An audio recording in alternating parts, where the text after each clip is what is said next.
boop, boop, bop, bop, bop, bop, bop. Bop, bop, bop, bop, bop, bop, bop. Oh shit.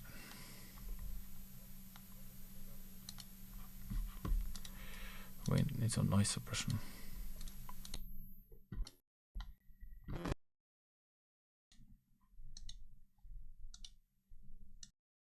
Nice gate.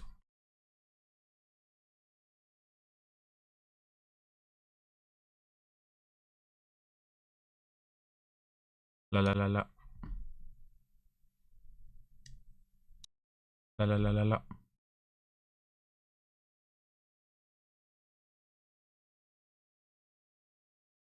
La la la la la. Testing, testing.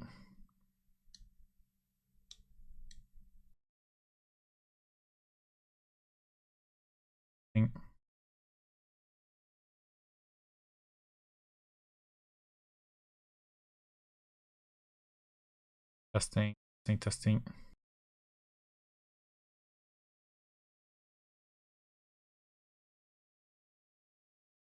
Testing, testing.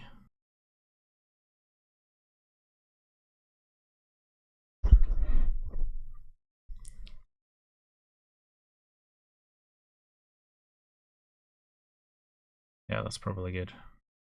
That is probably good.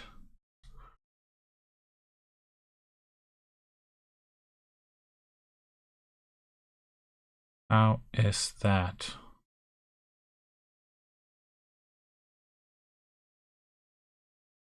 That sounds good. That sounds good. Testing, testing.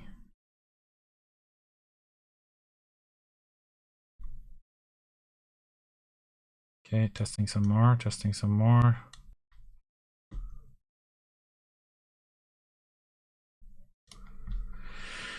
Right. Okay, I think it's right.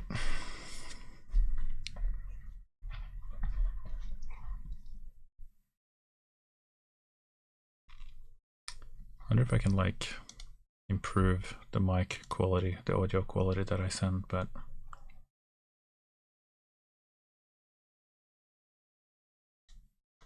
stream general.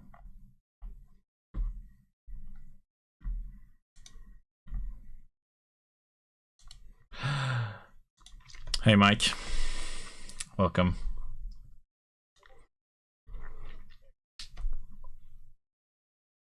I didn't realize I even had any viewers. I haven't even said to anyone that I'm streaming right now. So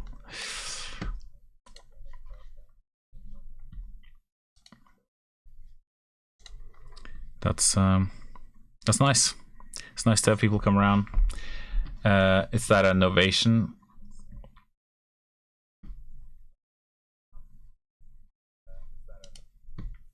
What do you mean? What's a novation?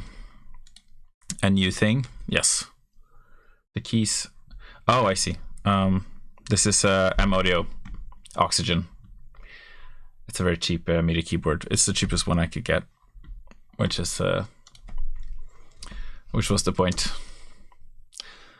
This is the music I'm working on. It's actually an old piece from 2017, I think.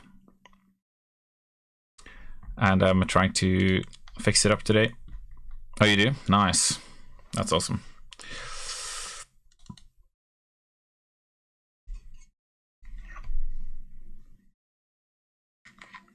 I can just do a quick post on. Oh, thanks for the follow, Mike. Oh, do you not have any audio? All right. Is there no audio on the music or no audio on the... Hey, Westlow. Good to see you. No audio on on the music or on my mic?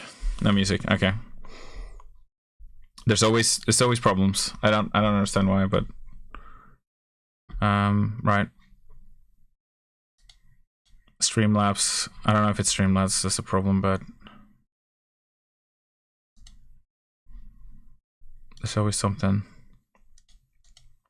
I'll try and fix it. I'm usually able to fix it, but it always the starts of my streams are always like I can never tell what's gonna happen. Use SL, not OBS. I use SL because it was just I don't know. It just seemed easier, and it has like all these like fancy like kits that you can add.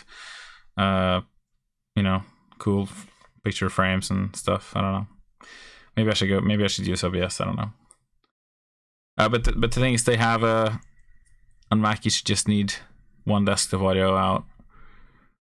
Yeah. Well, the thing in Streamlabs is you can capture the audio of the application,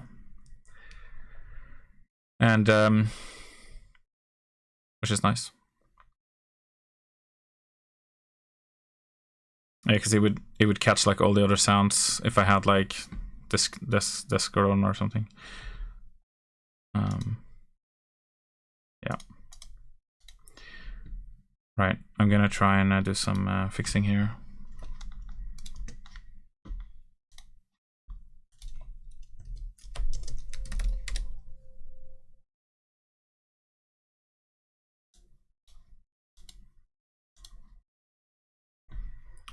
Do you hear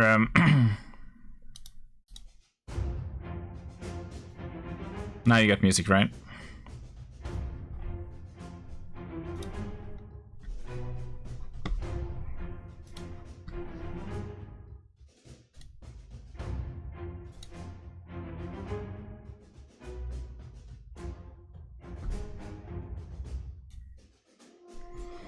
Is the music too quiet, or is it fine?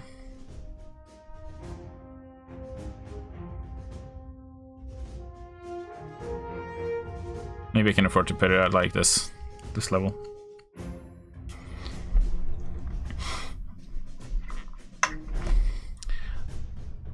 I got 3 viewers and I haven't even said anything. This is sick.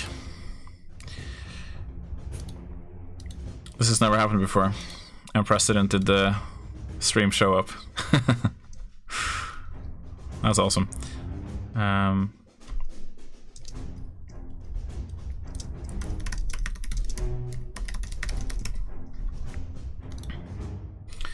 Yeah, so this track, it's an old one. I'm gonna try and fix it up.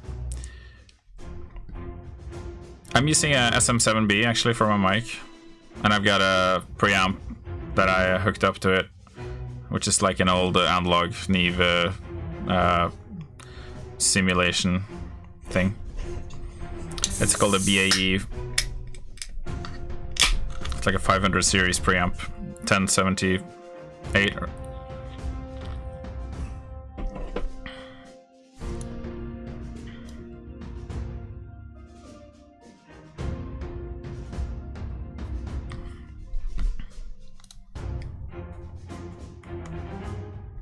So this track is like 2 minutes. We could probably make it longer, I guess.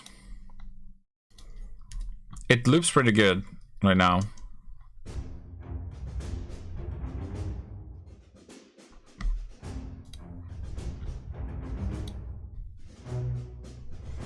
I'm gonna see if I can fix my past mistakes.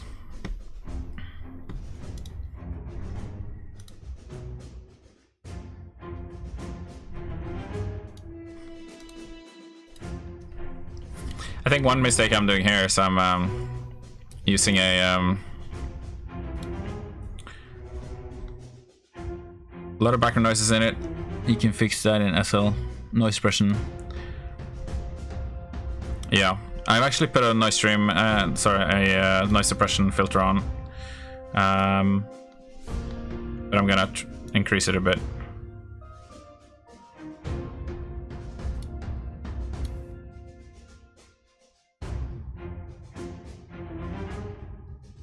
It's a bit distorted. Okay. Thanks for pointing all these things out. I'm gonna turn the gain down a little bit. I also got a compressor on. This will come before the noise suppression actually. Does it sound alright now?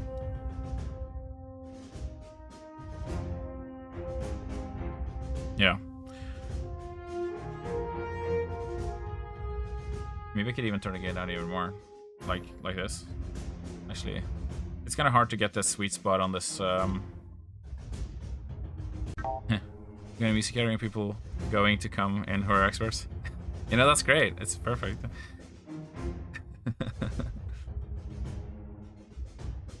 That's good. Thanks. Thanks for the help. Yeah, I've been struggling a bit with this mic setup because I bought a really expensive preamp, and the mic is a good mic, but I think I just don't know how to actually use it well. I thought I might need like a compressor, a hardware compressor, because I got a hardware preamp, but it's very powerful, and also quite sensitive, I feel. Oh, it has a high pass built in. I think it does actually, yeah. I'm not sure though. I'm not actually sure what the buttons do on it. It's got a button called LN, which I'm wondering if means low noise.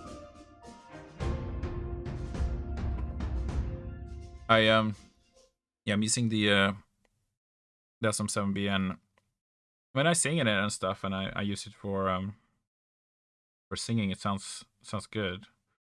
But I think it's because I'm streaming, and I don't know if the quality comes through as well as it should be. But when I've heard other streamers, and they've got mic setups that sound amazing, that are probably way less expensive than what I've got right now.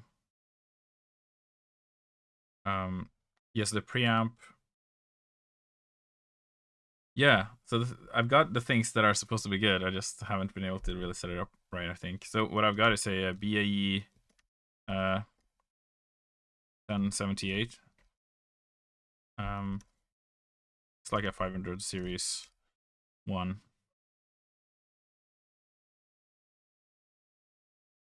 Shouldn't be upset. No, I'm not upset. I think I'm more upset with myself that I haven't like maybe done a bit more research into this. Yeah, so it says LN, and then it says Z, and then there's like an O with a line through it. Like, I don't know what those things mean. I guess the LN means like low noise, but my switches. Oh, on the 7B. Yeah, I guess there is like a high pass on it. Yeah, I suppose I could turn the high pass on. I need to go in with a pen. But is it too much bass now? Like, is it too bassy?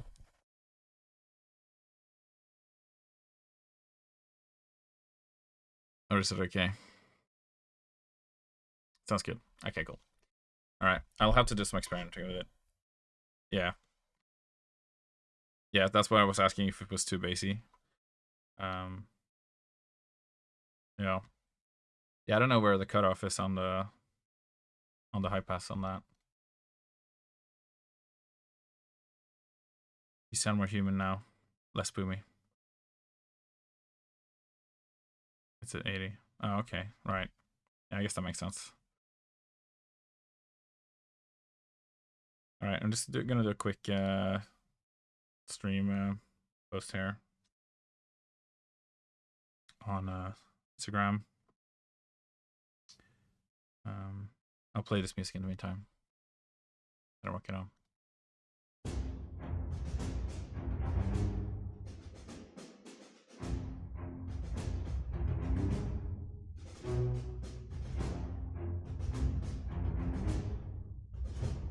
Do you make music, Mike?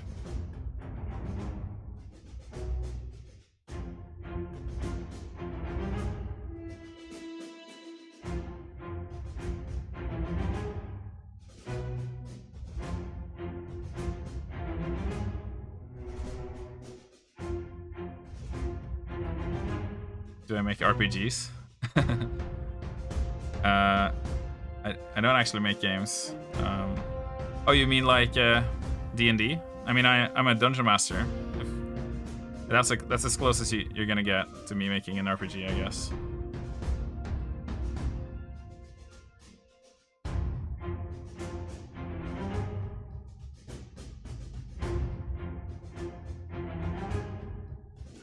I just had to make a quick Instagram post, and it just says join me.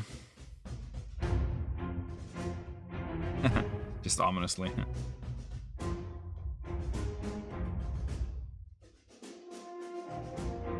Gonna add some neon glow on that.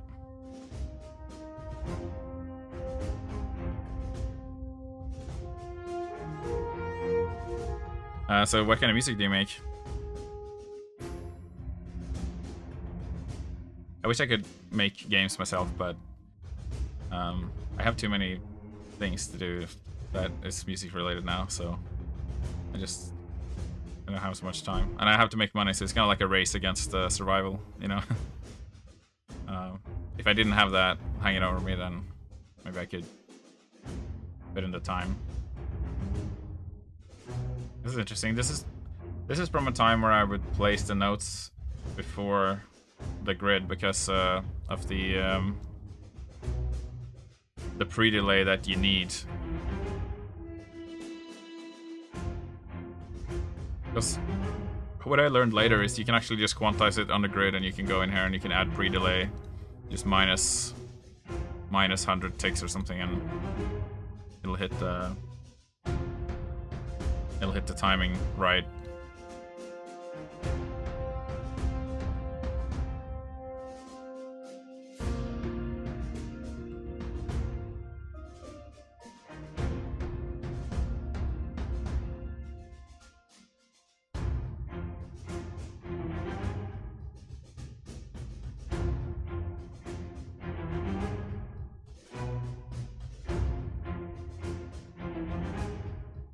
The good thing about this track is it doesn't go too far. It's kind of a problem I've been having. And my other music is like going a little bit too overboard.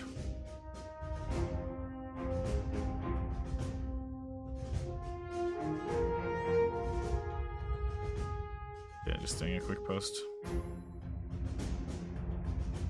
Probably should have done this before, but I was working on editing some audio actually, because I did a recording over the weekend where I just recorded a bunch of sounds at my parents' house, and 2-hour recording session turned out to become 3 days of recording audio, no, like editing audio. Oh yeah, the latest track. Yeah, we just dropped a new track actually, just before the stream started. With some nice art that we were allowed to use. Yeah, we always have to chase down artists to let them use our, to let us use their art, obviously. So it's nice to have people be nice enough to let us do that. Yeah, there's a track. I don't know if you can click that. Can you click links in? Ah, well, go on the YouTube channel and check it out, I guess. I don't know if I'm even allowed to post links myself. In my own chat. Okay, so first thing I'm gonna do on this track, I think, is to send this to a... I mean...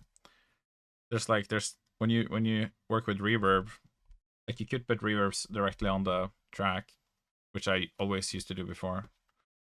I never really got very fond of using buses, even though that's like a standard thing that people do. But the upside with using a bus, especially when you work with a reverb like Valhalla Room, which doesn't have like a built-in EQ control, as far as I know, at least. If someone else knows, then please tell me. Because I often find myself wanting to cut off, do like a high pass on the reverb. Because especially when you work with like a big patch like this, where it's like an ensemble patch. It was sort of the legendary game soundtrack for Hytale. Yeah. The legendary game that never came. But it might come. Who knows? I don't know. So what you can do here, you can reduce the low end reverb, because if you take that away, he's smiling. He knows. I'm always smiling. So I guess like I could leave the bass in on the reverb here, because there's not a lot of stuff going on in the track. So There's like the bass blooms a lot more when you put reverb on the bass, which can be a problem. You can set the locator in Valhalla room. Elements of fine level inputs. Line level. Oh yeah, of course. It wasn't low. It stands for line, not low noise. I kind of wish there was a low noise button, but I guess people buy that preamp for the noise because they like the analog sort of noisy sound. Was looking at your preamp. Yeah, I just recently started getting into sort of hardware stuff, and this is the first investment that I made, was that BAE, and I had to get like a small rack unit, so I got like a Neve 500 small rack. Hello, JJ. Welcome. Persona Studio channel. Okay. That tells me nothing, but sounds cool. It's probably good.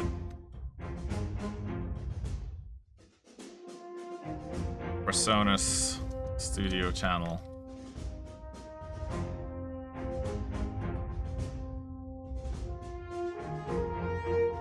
Nice.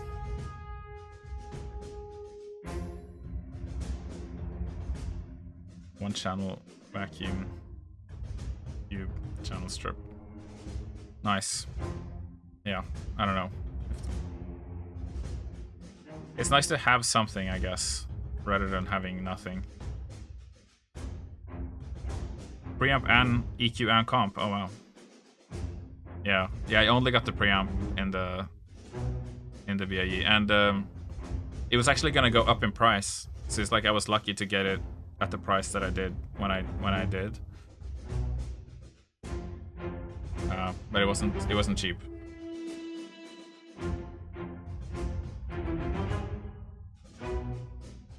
Yeah. Yeah, the thing is, like, you can buy quality stuff, but it might take you years to actually learn how to use it. So it's like, instead of just getting more and more, it's good to kind of get good at using what you have. And that particularly counts for... I heard you used to make music for Hytale, is that true? That is true. I'm the man who made all the music for Hytale. And now I do this, and I do a bunch of other stuff. Are you mainly a vocalist, or do you track? I don't really do vocals very much. I do like some vocals for fun sometimes, but it's not really a... I'm actually a drummer. And then second, I'm a piano player. But that's like kind of for work, you know? Because I can quantize everything, so I don't really need to play well. I can just fix it. But yeah, I don't really play drums anymore because I can't really...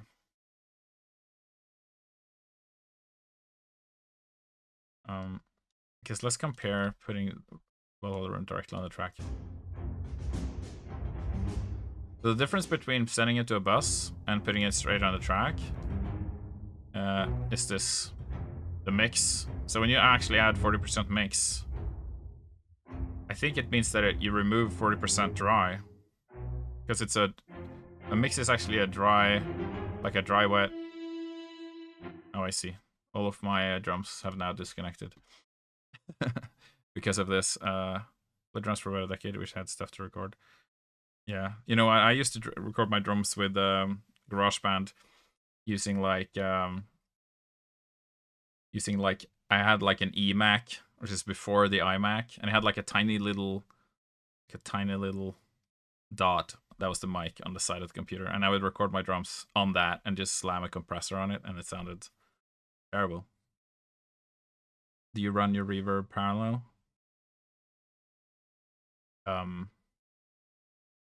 What do you mean? Do you mean like if I have a reverb on the track and on the bus, or? I sometimes add multiple reverb, like I'll put it on the track and I'll send it to a bus as well. But I'll have two different reverbs, like maybe I'll put Altiverb and Valhalla just to see what happens most of the time. Can you open the volume? I think you're missing settings. Okay, cool. Yeah, awesome. Maybe we'll learn something new today. That'll be really cool. Let me just sort this out quickly. So it's like all of the libraries that used to be able to run in Contact 5, some of them go into demo mode, and you have to open the same preset in Contact 7, which is very annoying. But I'm used to it now. Okay, cool.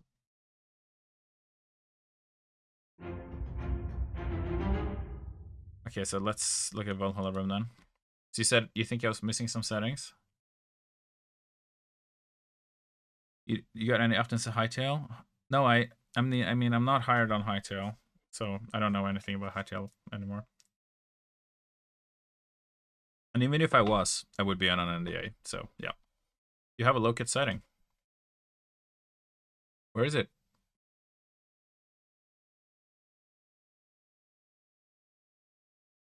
Because there's the high cut. You talking about this? Base multiplier? Base crossover? Is that the one?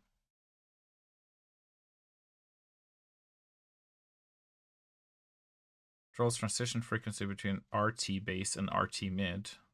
What does that even mean? Late size. Base scales the reverb decay time for base frequencies. So if I put that down, is that less bass in the decay of the reverb? Oh, when was the last time you updated the plugin? Oh, good question. Good question. Probably a while ago, I guess. Maybe that's something that people have asked for then. Valhalla Room. Yeah, because I've really wanted that to be a thing for a while, so I suppose other people have too. So let's see, plugins. Valhalla Room latest is 2.0.5. I've got 1.6.8. Right. Well, that explains something. I don't think I can update the plugin while I have Logic open though, but I think I'd have to restart Logic, which is like the right, I guess. Let me just see quickly then if I can do that.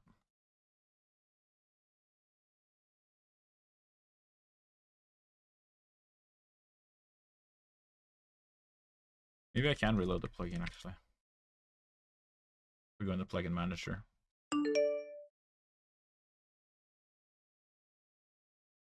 Okay, cool. So if I go in here, plugin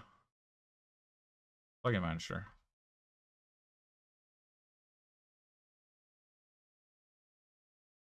Okay, let's see. Valhalla. Reset and rescan.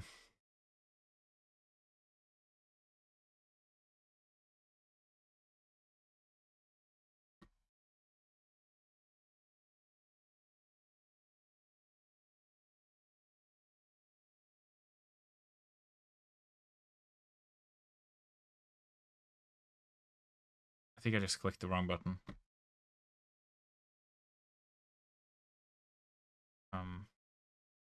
Anyway, you just give me 2 seconds here. A little more than that. I'm just gonna restart Logic, and then we'll start writing some music. I mean, I've already have music, but we'll start writing more music.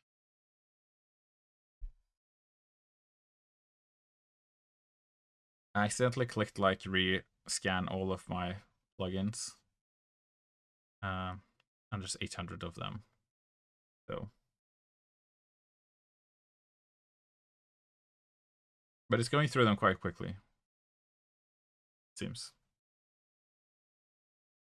Oh, well, I say that, but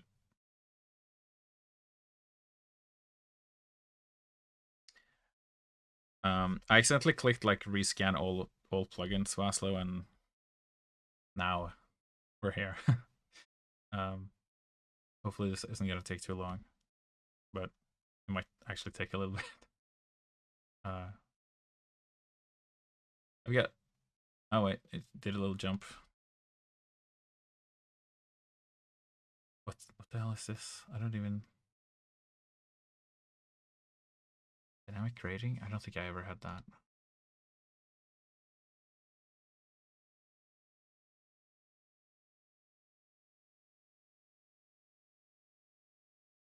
I probably have a bunch of stuff installed that I never really used. Wonderful weather we're having. Yep. Waves license are. I mean, I do have a license actually. For Mondo Mod.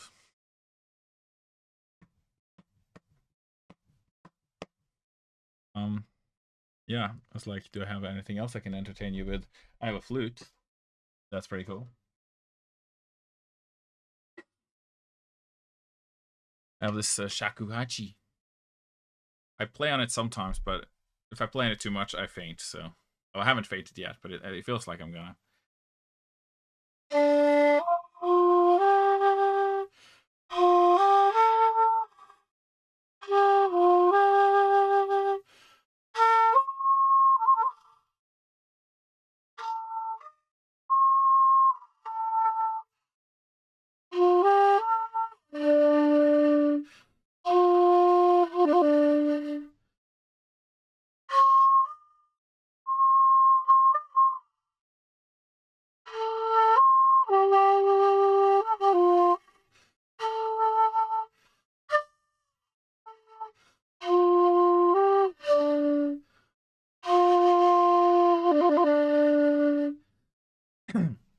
Okay, and we're lightheaded. Because you have to take the hole on the flute is like so big, so you have to take like really big breaths to like actually make a sound on it. I've used it a couple of times on some recordings. I don't really have anything else that I use my electric guitar that's hanging over there, and I've got a bunch of stuff in my little crate. I even got a little violin here, but I don't think you want to hear me play on that.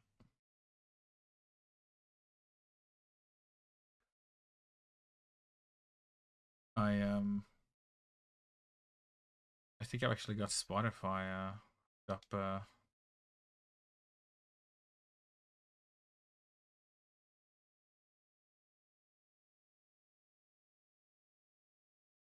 Play one of my latest pieces through Spotify. You know, I released a soundtrack for a game called Blanky recently.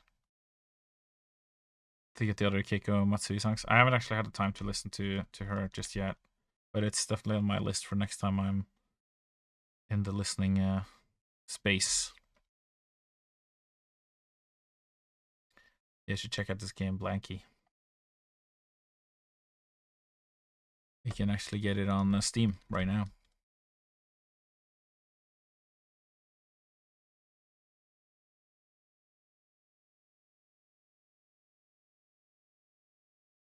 Let's see if I can play a track from it.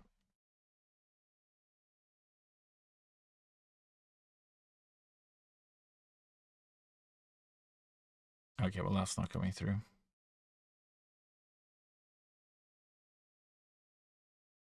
It's not much that was working today, is it? Guess I have to delete. It usually works if I delete the source and then I add it again. Nice.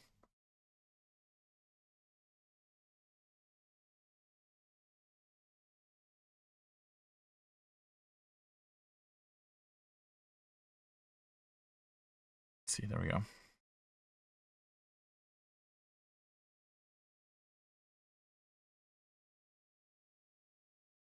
Spotify.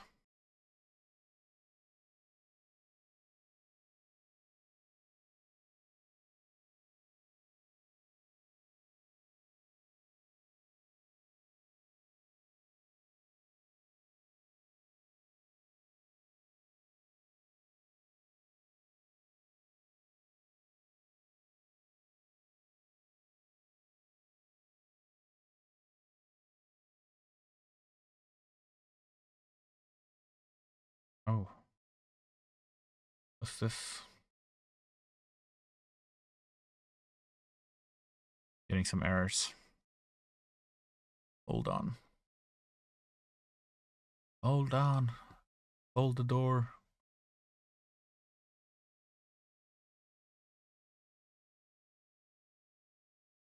Error connecting to Roller Cloud Merger service. Jeez. Oh. Luckily, I'm not using any of these plugins today. So. Oh well. Looks like we're almost there.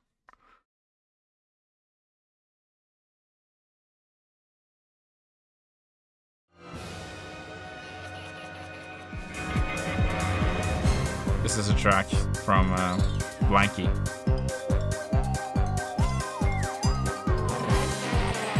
That's me singing.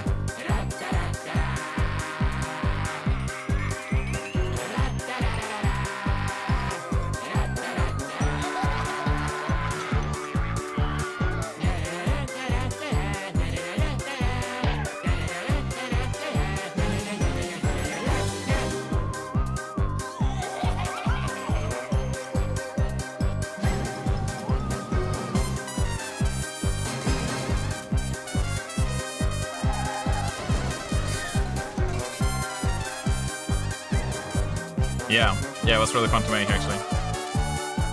I almost destroyed my vocal cords.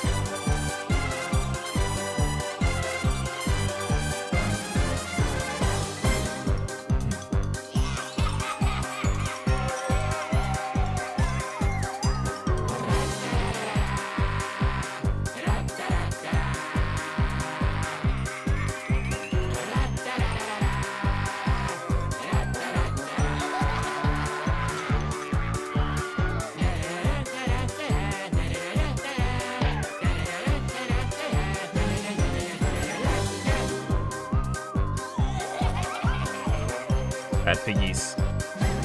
Yeah, so when I recorded this, I could actually feel my vocal cords like start to swell.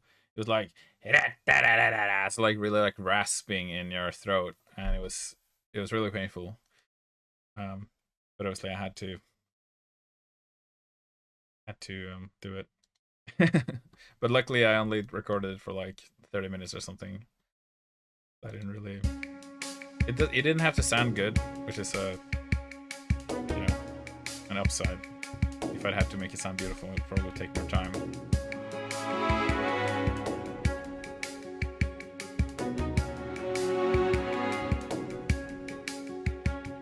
Looks like it's stuck on this plugin, the Mangle.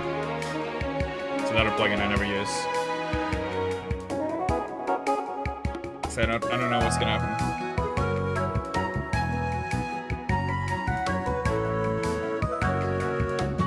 I could click abort, but I'm worried if I click abort, I would like abort all of the scanning it's done so far, you know?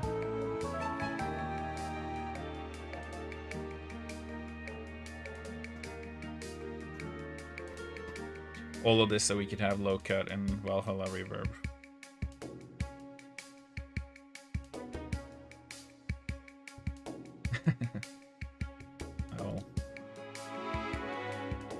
I'm really tempted to click abort now, but probably shouldn't.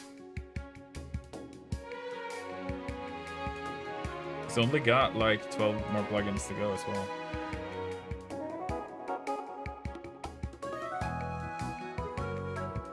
We're having some technical issues here today at OG RPG Music. Trying to update a plugin mid the stream was not a good idea. Let's remember that for the future. I was just so tempted by the prospect of having low cut in Valhalla Room. Yeah, there's a bunch of different songs in here in this soundtrack anyway. This is like you're getting chased by a huge spider.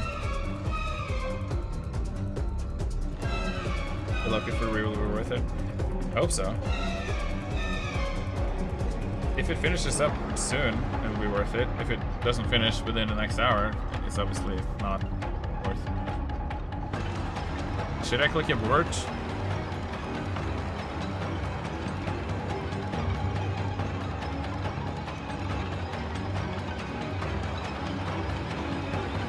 If I click a port, it's available on YouTube Music.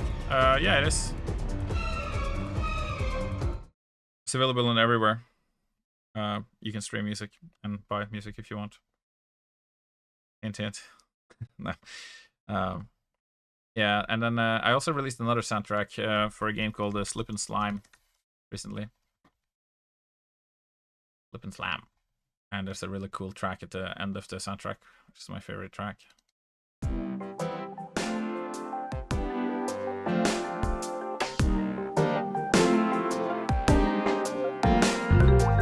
This one was very fun to make. This is like my favorite music to make, probably.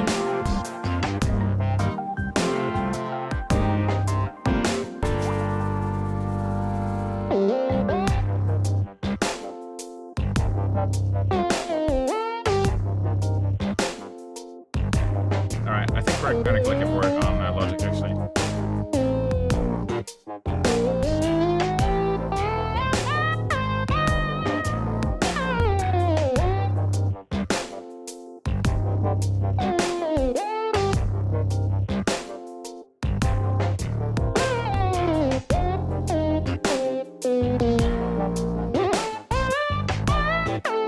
Hey Axolotl.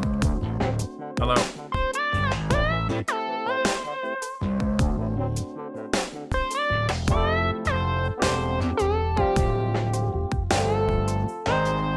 I need to delete some plugins. I've got too many. I got too much junk in the trunk. Wait, forget I ever said that. Too much junk in the Logic trunk. That's what I meant. Well, I see you need to visit a topic channel that only has Kappa. Oh yeah. You know, the reason is because I go by the name Uncle Jam now.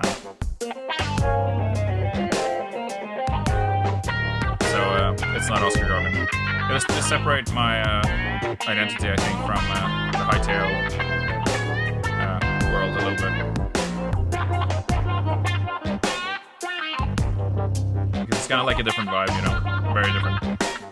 Mostly, at least.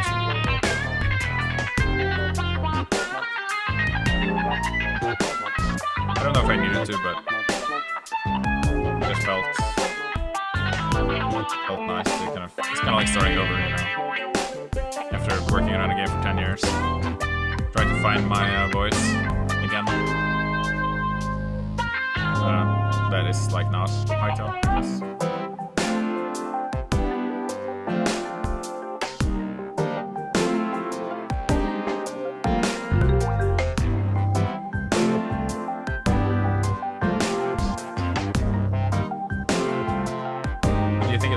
Guitar solo.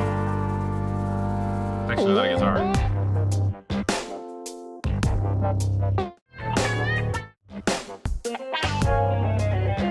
What instrument do you think this is?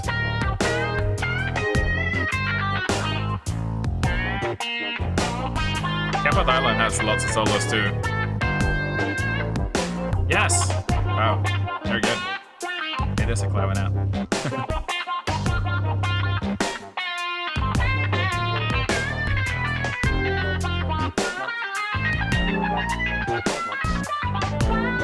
You know, for that line I just did there, I was like slightly detuning it while playing it.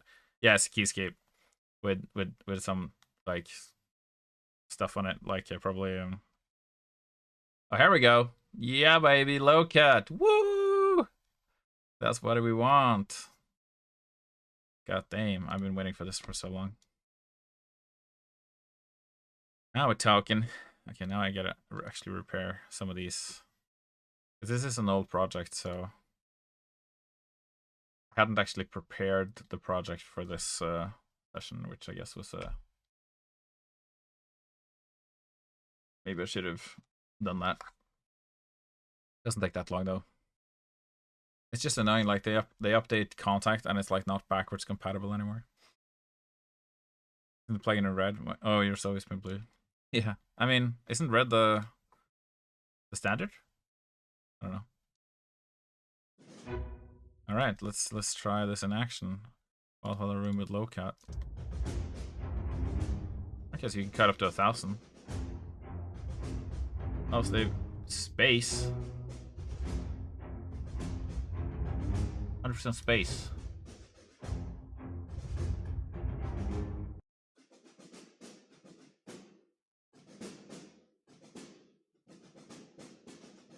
Interesting. Oh yeah, old school electric blue. Yeehaw.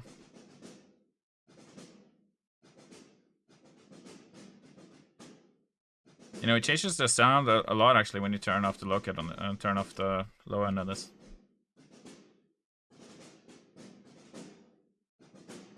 It's like a lot of the weight from the snare actually comes from the low end verb.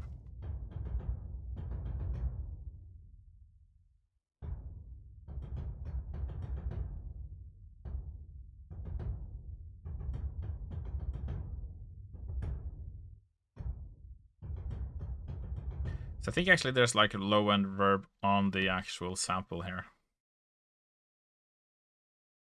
But it's not that I don't need any low end verb, I guess. There's so few elements here. Because I think this was back when I started out making music for D&D. And I just wanted it to be like simple. You know, just I wanted to make it quickly. Just throw some like shit together. Not put much effort into it. Just to have it ready for the session next week, you know? So I wanted it to take like at least amount of time possible. It also means that the elements that are there are, you know, are quite effective, I guess.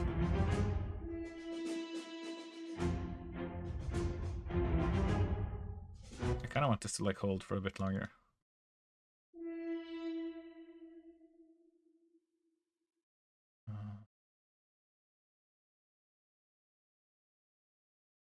Like that.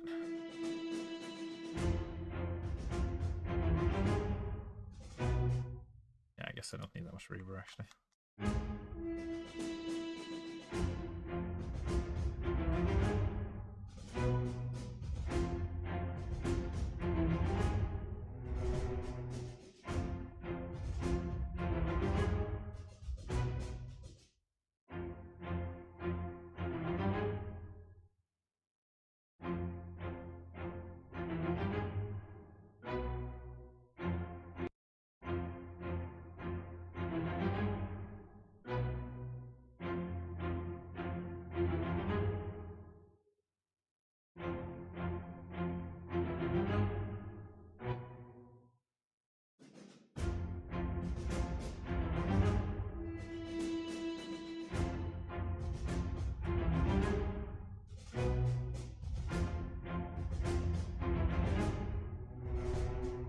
Do I need to look at this even?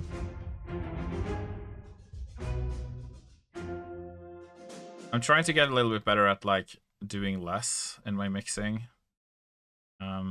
Like reducing in places where it's not actually conflicting with anything, you know? Like, it's so tempting to like take away the low end everywhere because it's kind of the right thing to do in most cases. Because you're like, well, this instrument shouldn't have any low end at all, so I'll just reduce it. But then if it's playing very isolated, then that low end being there doesn't actually do anything. It only really adds to the space, you know?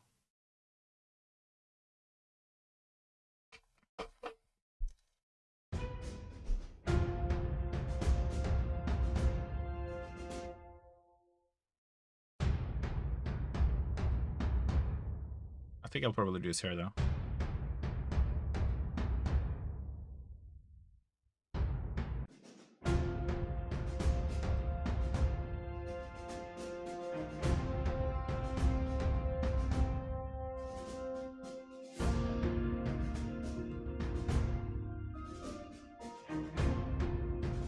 This is a pretty cool sound, actually. It's like, kind of need to do that as well. I've gotten into the habit of just cutting all the lows. They aren't always bad. Yeah. Yeah, exactly. And something I did on the recent track, Homestead, that I just posted on the channel, is it's like I was trying to hit the loudness target of minus 14 LUFS. and I was trying to make it kind of uniformly loud throughout the entire track. So I was like, well, I need to bring this section down, this section up, and stuff. And what ended up happening was that I kind of compressed too much, and I reduced sounds, like I reduced resonances in different places, because I was like, oh, this resonance is sticking out. I gotta force it down. And it's like, oh, this track is like, this bit is too low, so I gotta turn it all up. And what ends up happening is you lose, first of all, you lose the dynamic range in the track, but then you also lose the natural sound of the instruments, because if you take away the resonance of a bassoon, then you're only left with everything that is like not the bassoon, you know, because the bassoon is like only resonance, and the oboe and the flute and most of those instruments are just the resonance. So if you take that away, it starts sounding a bit weird. And if you have these like really low fizzly strings and you turn them up a lot, then it sounds like just super noisy, because you're like, they're not supposed to be loud because they're a low volume sound, you know? So yeah, I wasn't super happy with how I mixed it, but I spent too much time on it, and then my computer started crashing, and I was like, shit, I just have to get this out. So I just decided to just let it go. Yeah. Anyway. But yeah, this sound is from Plucked and Shift. This is from Onusphere. Plucked and Shift. Plucked and Chuffed.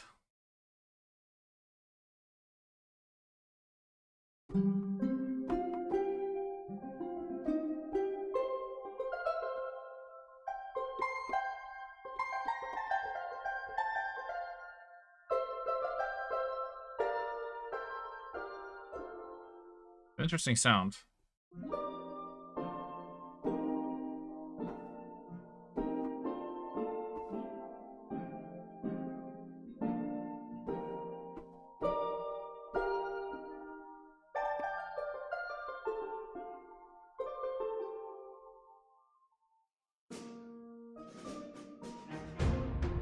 I don't want to like turn it up a bit. Because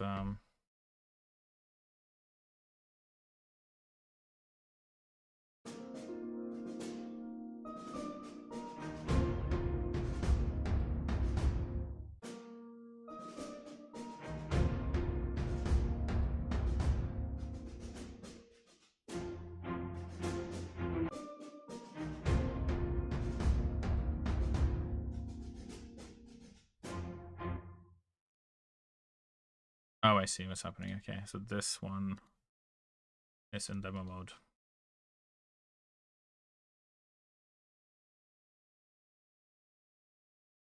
So when I'm gonna master this, another thing is that I would always set my max loudness for like the loudest section to 14. But it's actually good to use a reference track. Like, how loud is the music that you think sounds good? You know, listen to it on Spotify and maybe like use get the lossless version of the track, because it makes a very big difference actually to the high end. Like, it's so compressed, and then just I usually like rip a bit of it into my into Reaper. I just like take like 30 seconds of the track and use that as my reference. So I'll throw that into Tonal Balance Control, which is an isotope plugin, and then I'll use that as a reference, and then you can kind of compare the loudness between them. If you want your music to be on YouTube and be streaming and stuff, then it needs to be loud enough. But some of the popular tracks, like you listen to like K-pop tracks and stuff, like they're quite loud. I feel like they must be louder than -14, because I don't know, just you know, I thought I had wow, It's way too much low end.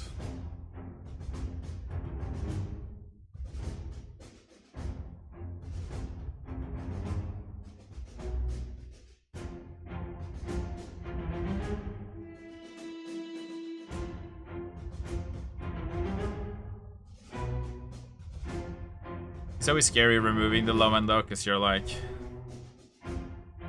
the menu shift loudness mastering really boils me. Yeah. Well, if you want to learn it, the way that I've learned to learn it, I'm not like a master yet, but you want to get Julian loudness meter. This is a free plugin, but you can pay to get more stuff, but you don't need to pay to make it work. Julian loudness meter 2. So you see here, it will show you the integrated loudness. So this track is currently nowhere near -14. It's around like -23.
La la la la la la la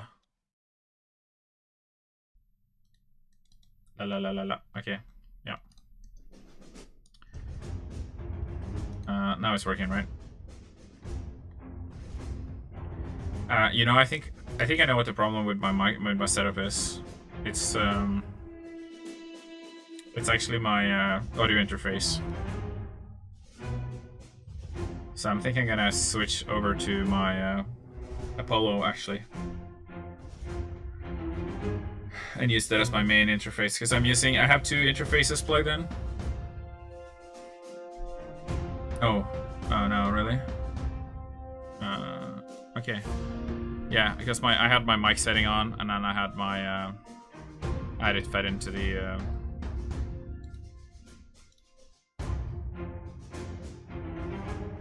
okay. Yeah, right. Now it should be right. Okay, so I was saying about where do you start with learning LUFS and the loudness? So you know that where you want to go is -14, right? So I have another thing that helps for mixing is the VSX headphones, which is what I'm using now, and it comes with this software called VSX, and you can simulate a bunch of different studios. So I listen to it here, and you can kind of hear that it sounds different. The first one that I check is like this studio. You can check the high end. It has really clear high end. And then I'll check this one, which has like, it's easier to hear the transients. And then you'll hear it in the SUV, which is like you'll hear the bass, whether the bass is booming or not. And usually you'll be able to tell where there's too much bass by listening here. And this one is a very, very well balanced studio, so you can hear the near field. You'll be able to tell if something's like sticking out too much. Like you can kind of hear the snare is like a bit sharp. So I'll probably want to reduce the high end on the snare a bit.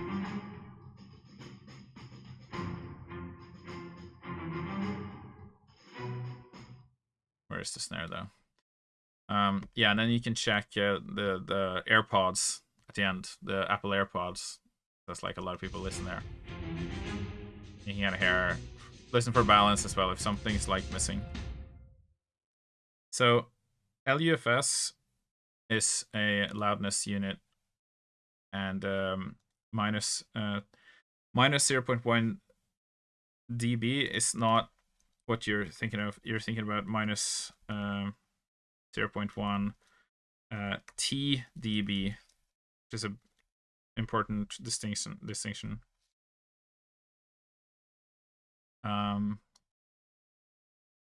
Because it's the true peak.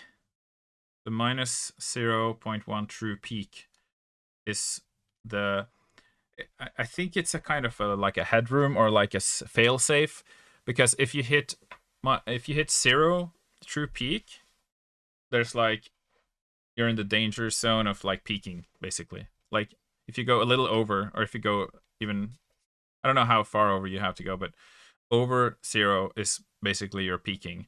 And when you're peaking, you can get distortion and stuff. And you might not even notice the distortion, but it might be there above that level. So, right, so I want to hit, so the way that I think about it, I want to hit minus 14 LUFS, right? And I need to hit minus 0.1 true peak. That's like, how the hell do you do that? You know you can make it louder, but what does that have to do with true peak? And I don't fully understand that yet. But let's say I put gain on. I don't think people like to do that, but I don't know. I just do that. I start with the gain, and I'll gain it up to the level that I want it to be at. Because the mix at the moment is like, to me, it sounds fine. Like, I can look at the balance meter and see that it's not fine. So obviously I have to fix some things, but it can sometimes be easier to hear when you turn the mix up. So usually when you turn things up like 6 to 10 dB, you start getting into the right kind of territory.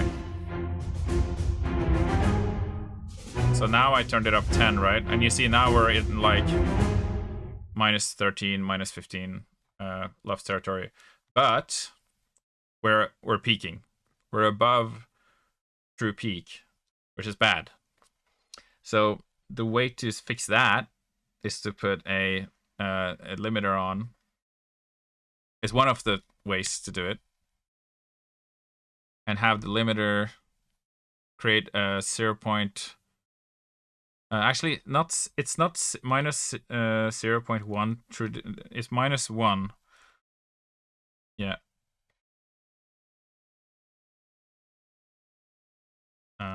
Yeah, so it's minus 1. Yeah. That's what you want to have as your ceiling. It shouldn't go higher than that. Maximize the whole thing, louder for streaming. Yeah. So I guess it's like everything gets, you make it louder, but you squash it against the ceiling. So now you see my mix is kind of still kind of imbalanced. So it goes like, it's not a perfect science, but I've tried to get the limiter to limit it at the ceiling, and you know, it's kind of going there. Loudness units full scale. So average dB levels under perceived loudness at different equations. Yeah, so perceived loudness is kind of the keyword, and it's kind of complicated because you're like, you think that you could just use decibels. What's the decibels? And it'd be like an average of the decibels. But apparently it's not quite that easy, and I don't really understand it, but loudness and decibels is like not the same for some reason. So I don't know how there's some kind of formula.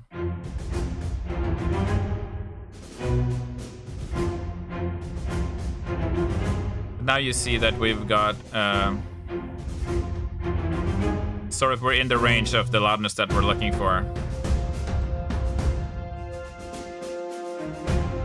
So that's like the simplest way to hit your loudness needs is doing what I just did. gain and a limiter with setting the ceiling. And so the limiter squashes your mix down when you hit that.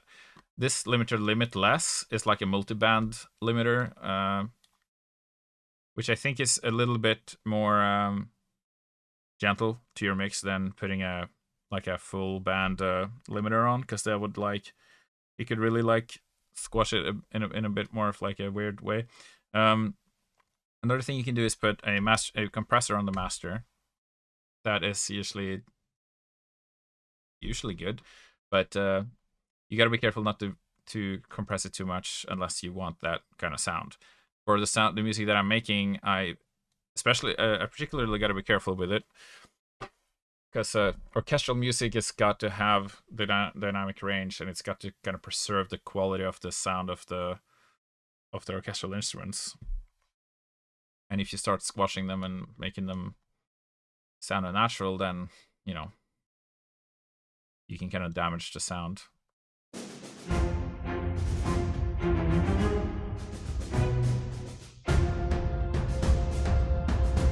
So now you can hear it's squashing the mix quite a lot.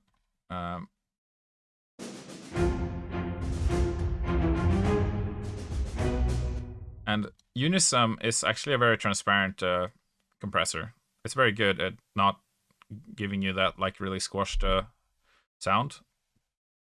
But if you push it too hard, you're gonna get it no matter what. So what we need to do is probably turn the compressor off while trying to fix the problems that we have, because it's a little difficult to hear the problems as clearly if the compressor is on, because it'll remove the problem for you, right? So you don't really hear it that much anymore. So there's different reason in Ozone. Used to move the cinema a lot, right? Minus 0.1, minus 0.3, minus 1 is standard use. Okay, so I've just used the minus 1. I don't know what I think for streaming it's like minus 14 lefts with minus 1, but yeah, it's probably harder to hear the difference over Twitch. Yeah, that's probably true. I do find that the quality coming through on Twitch is not that bad actually, but I wonder if there's a way that I can increase the bandwidth to actually give you our quality audio coming through. I should probably look into that, considering this is an audio stream. Right, so we need to fix the low end here. So we've got the drums and we've got the strings playing low end stuff. This is the snare. So this is not really playing much of that. So the drums, we probably want the low end in the drums to cut through the strings. So what we do, we use a track spacer. There's another plugin. You can actually do this with a compressor as well if you use Pro C. So in Pro C, you can, let's say I want to receive, right, I'm actually going to group these together. Yeah, so let's group them together in a bus. In a sum. Big drums. And then, so I'll receive the bus here. That's going in. I gotta click sidechain and switch to external. So if I don't do anything here,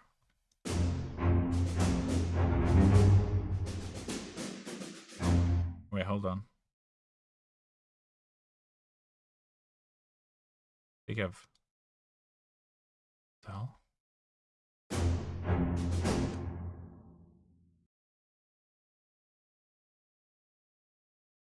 I've done something wrong, clearly. I just don't know what.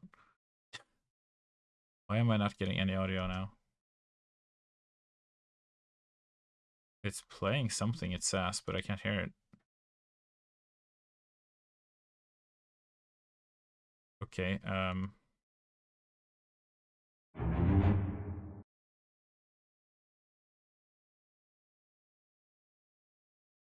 stereo out.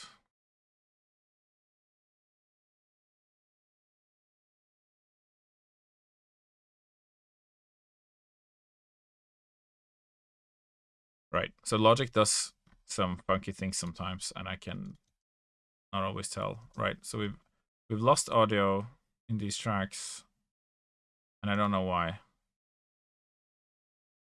This one's going to bus 1 as its output now. Okay, so I flattened the stack, but the output is...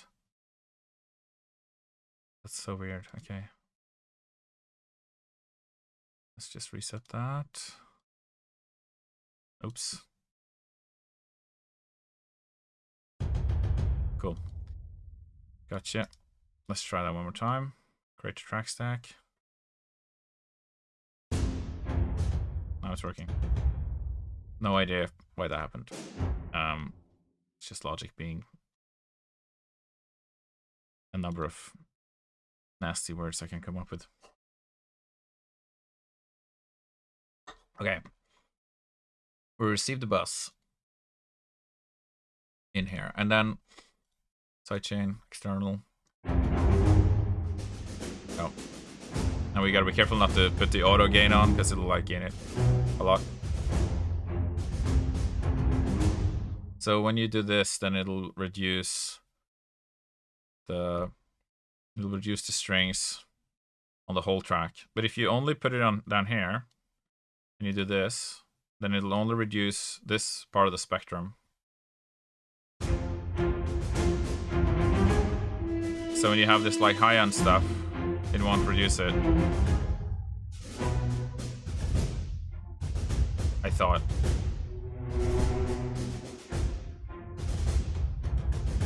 Okay, I was wrong. What's actually happening is that you can use this to sidechain when receiving this part of the sound. So if you have a drum track and you've got the whole drums, like the snare, the hi-hat and the kick, but you only want to sidechain the kick of the signal, you can use this to kind of isolate the kick in that drum loop into the bass. But it still reduces the entire signal. Right. So that's the part that I was wrong about. So it'll always reduce the entire signal, but it'll reduce it. Thanks for the follow. Oh, wait, hold. That was something else that I follow, was it? Did I just get a subscriber? What? Did I just get my first sub? I didn't quite see what happened, but maybe it was... Well, thank you. Can't see what happened actually on my... But that's awesome. Whoever subbed, if that was what happened. Okay, so right. So this plugin Trackspacer it actually reduces the part of the signal, only a part of the track. So I'll receive the drums and it'll reduce it only in the low end. So when you have a track with... Oh, I needed to turn the compressor off. So let's say I take 100%. So whenever the drums play now, it'll reduce the low end. It'll reduce the part that it's playing on, basically. But it's covering quite a lot of the spectrum here. So I can do this.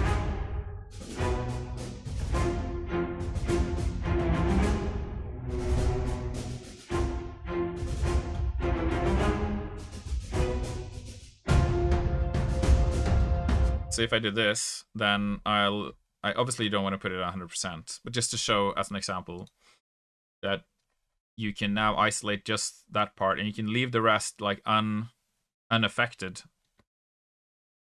which is super useful because sometimes you just want to sidechain the bass regions part of the sound.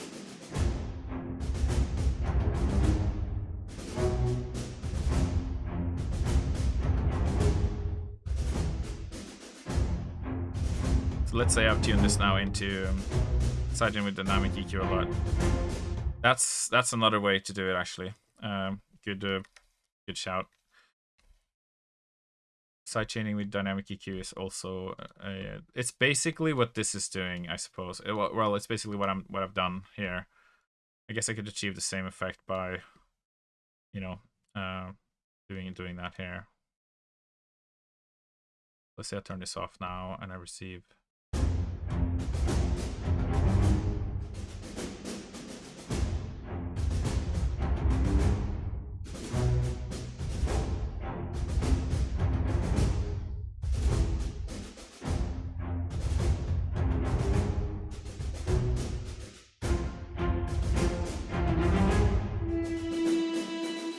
Should probably make this a bell actually.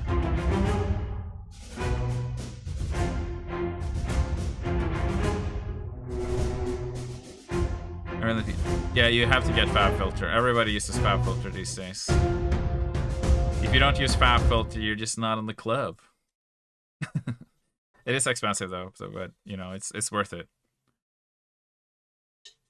All you need though is the Pro Q and the compressor maybe. Use version-free stuff instead. Yeah.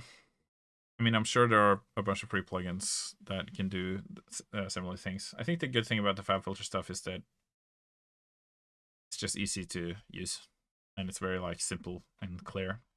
And you can adjust the mix. Like if you got a bunch of settings on that you've like adjusted a bunch of stuff, but you're like, I'm not sure, maybe I did too much. You can like scale it back and see like go all the way back to what it was, you know, and then you can sort of fine tune it. Be like, did I do too much? And then you can kind of like, you know, find that sweet spot.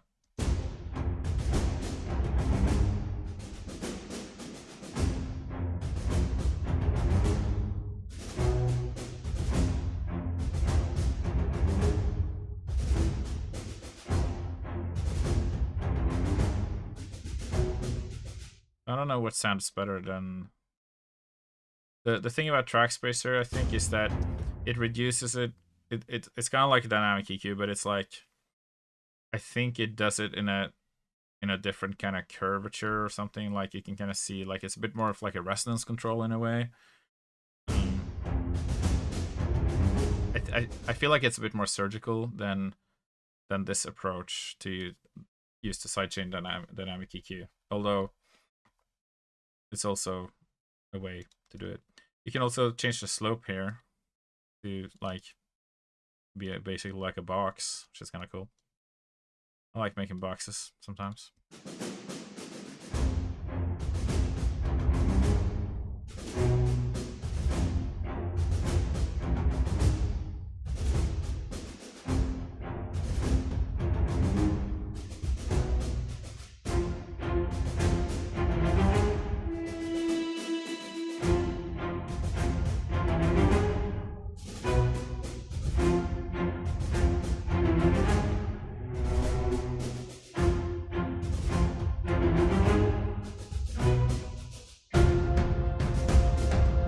Right. I guess what I mean by surgical is like it's got sort of it receives the wave of the signal, and it kind of does exactly it removes exactly what it receives, like the wave of the file of the sound that it receives. So it's removing like only that in a way, you know, and nothing else. So it's letting the other stuff kind of through, so it's kind of like blends better, I feel. But yeah, obviously you can be more specific in a dynamic EQ if you want to have lots of different small things across the board. That's definitely true.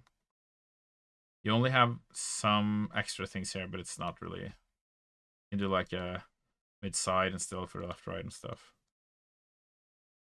Yeah, because it's also like a left-right mode. Kind of like a compressor, I guess. Sound you like is the sound you use. Yeah, I guess. Exactly. If it sounds good, it doesn't matter what you do. I don't think this sounds very good right now. Oh, it's probably a compressor I just put on.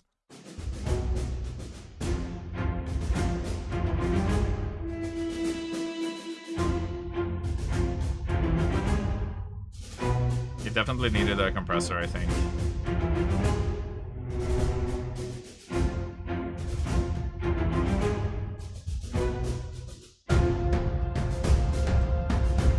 It's just these drums are so boomy. I need to do something about that. You try and placate tonal balance control, I guess.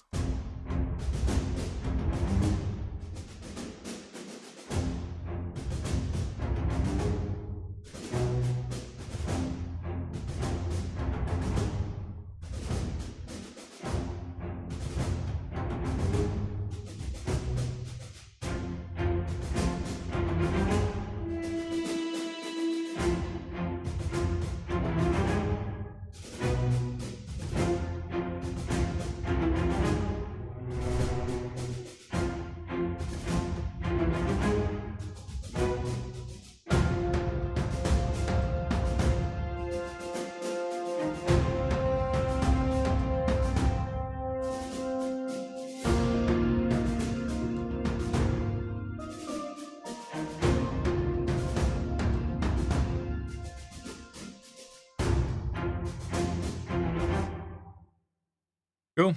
Yeah. I'm just gonna keep tinkering with this for another 30 minutes. Haven't actually done a lot today, but yeah, it's hard because it's like I think I get more done off stream, obviously, because I could just spend my time like super focusing and just like write a bunch of music, but then I can't like talk. And streaming is kind of about talking, so and it's a chance to talk with you guys and everybody who comes in to say hello, and so I'm just gonna prioritize that opportunity over the productivity, because it's just you got a lot of yapping done. That's right. That's right. Yeah.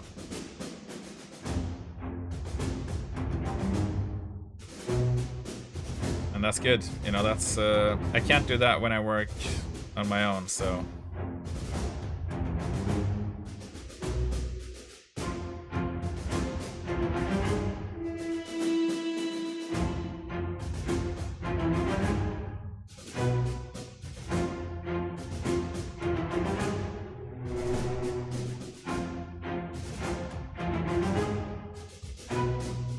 like it sounds not very good when you take away all that bass, but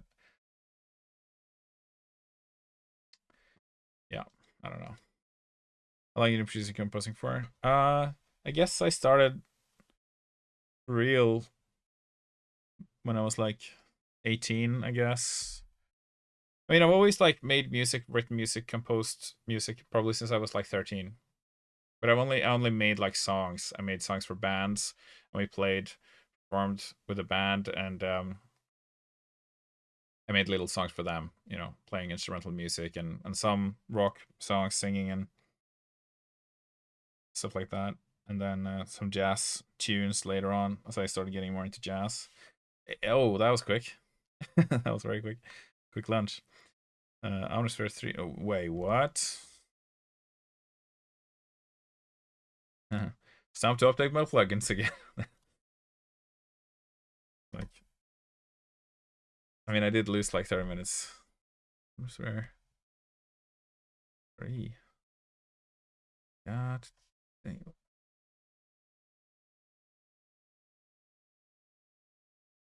Atmosphere 3. Damn. Okay, all right. Wait, is it like Omnisphere 2, but like more stuff, or and like some more things, or is it like a whole new library?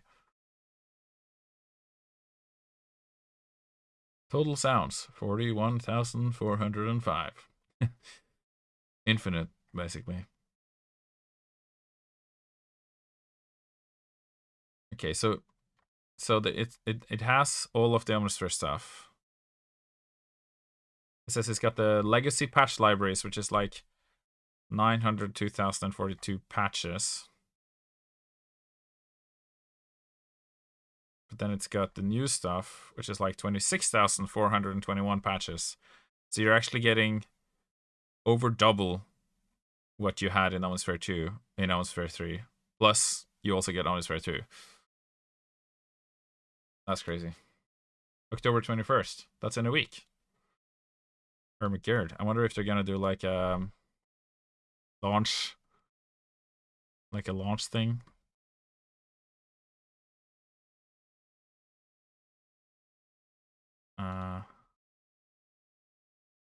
Maybe I can get like an upgrade, you know? Oh yeah. Standard upgrade, $200. Atmosphere upgrade, 250. That's actually quite cheap. That's actually really cheap. I wouldn't be surprised if they charge like between 500 to 1,000 for this. But and the full product without upgrades, $500. That's a really good deal, I'd say, for Omnisphere. You get so much mileage out of this library. That's really exciting. Like, I haven't seen a... I honestly thought they would never update this. But I mean, why wouldn't they, I guess? They want to make more money. You know what I would be excited to see is like an updated version of Stylus RMAX. But I guess what's so beautiful about Stylus is the old school nature of it, I suppose. But it would be nice to have like a drum machine slash loop machine of like a ton of loops, just like ready to go. Plus like all the elements you get. Face plant. Oh, I've heard of it. Oh yeah, Kilohearts. I think I have it actually. Oops. Let's see. Face. Yeah, I don't have Faceplant, but I do have the Kilohearts Facer. Probably not the same though. Oh, I see. It's a synth. Right. I was looking at plugins.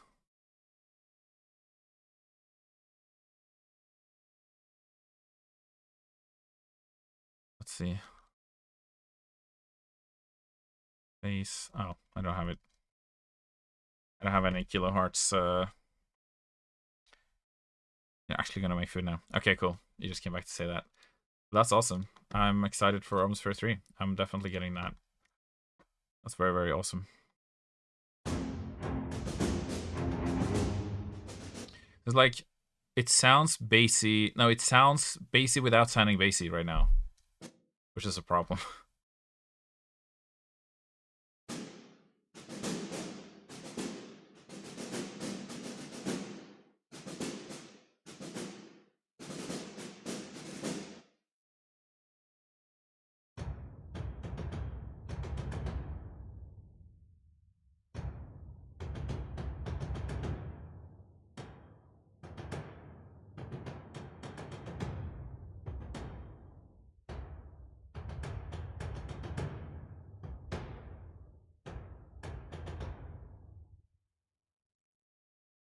Right.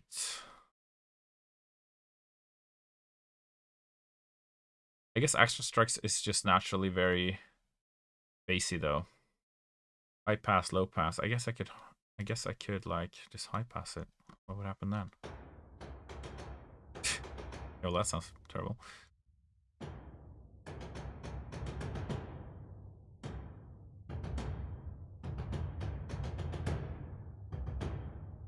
It has like so much reverb on it as well, I guess.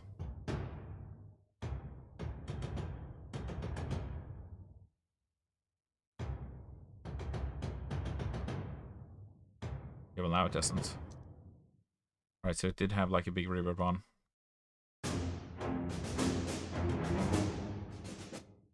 Okay, so this doesn't sound good. This is like I tried to fix the problem and ended up with a worse sound. So obviously we can't just remove all the bass and think that's gonna be good.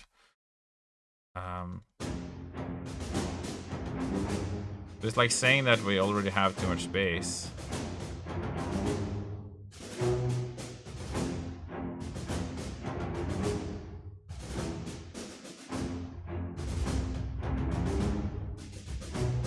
You know what? I'm just gonna trust my ears on this.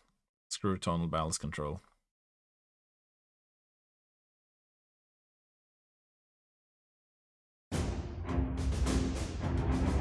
It's like, I agree that it's boomy, but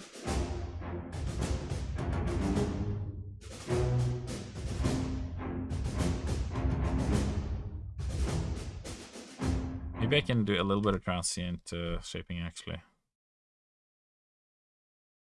Oh, you don't really like the presets on Omnisphere? There's you know what? I realized that Omnisphere has like a lot of sources you can kind of go in and mess around with, and they've actually sourced a lot of really cool retro synths as well.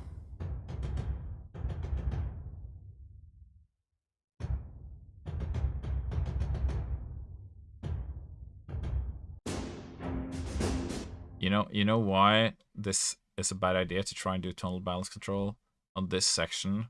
It's because there is no information in these spectrums in this section, so obviously it's gonna come out as saying it's too much bass.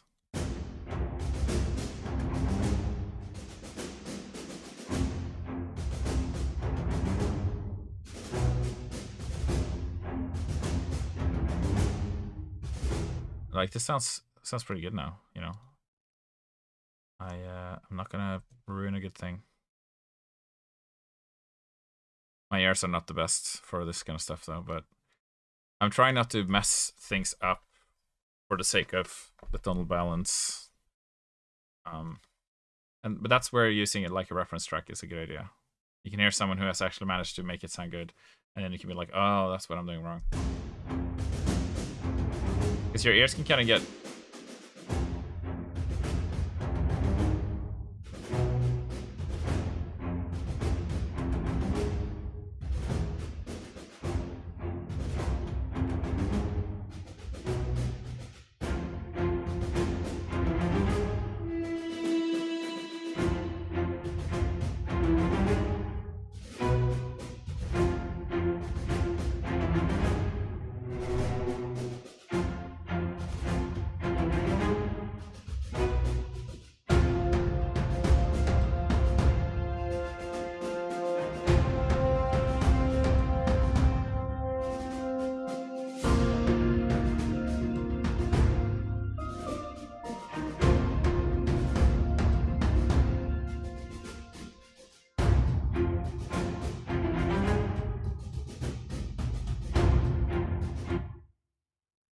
This one actually sounds louder than the others.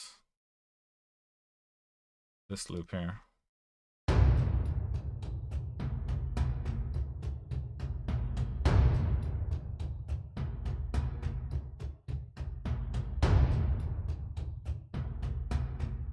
mean, one thing I should do now that I've put all these tracks on a bus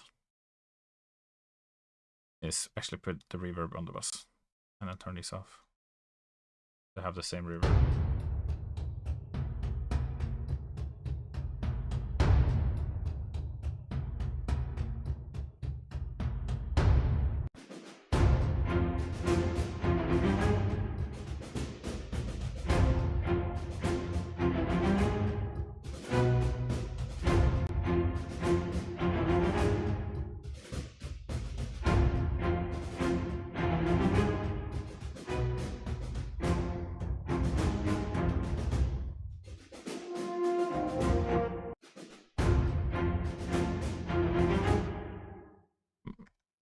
Might be good with a multi-ban on this, I don't know.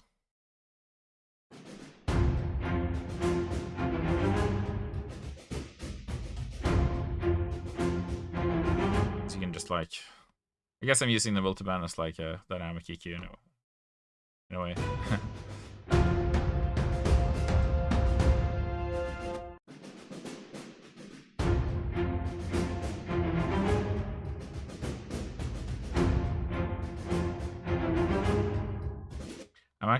I might go around and try to get some people in producer forums or producer Reddits to come to the stream. I think I'm kind of targeting the wrong. I'm not really targeting a lot of people, I suppose. I guess I was trying to get people on my Instagram or on Discord to come through, but it might be good to try and go out and find an audience that are actually interested in this stuff. Because a lot of people that come around now are comes from Hytale, so or they're just like my friends.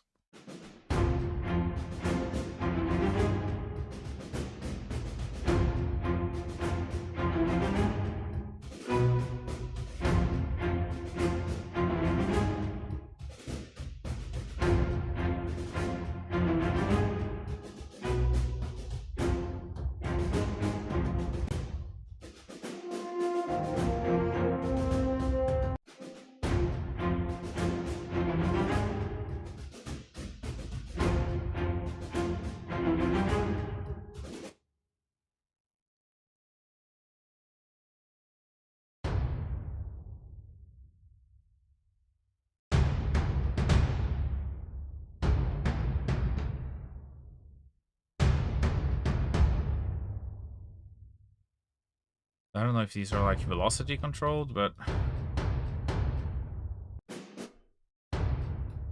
it doesn't seem like they are.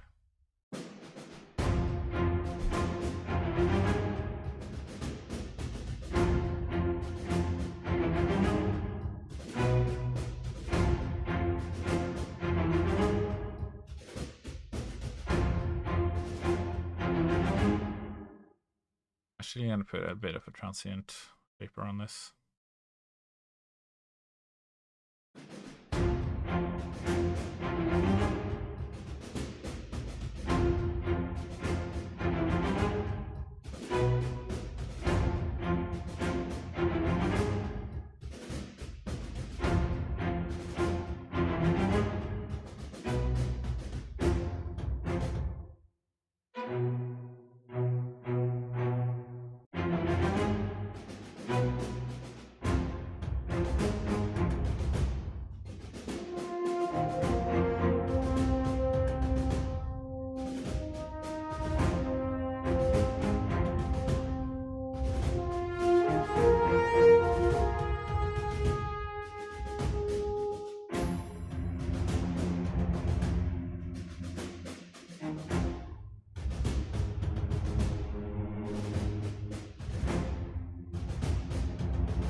Another compressor I quite like is the VBC FG Red.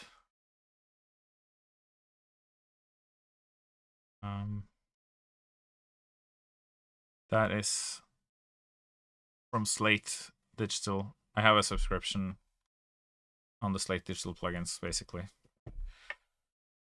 And you just can use all of them. I should probably just buy it and stop the subscription though, because I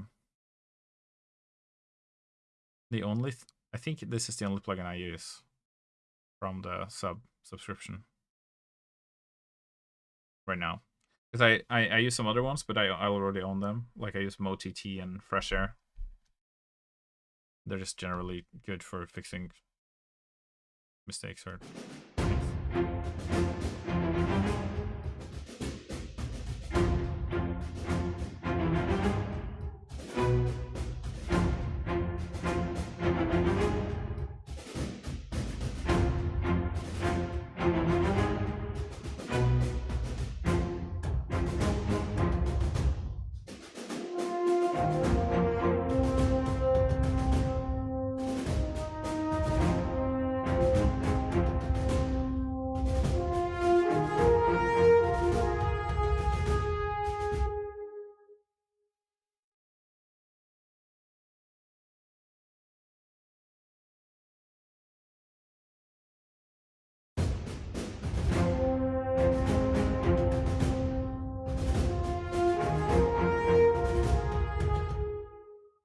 Let's just have this whole section in. Turn it down.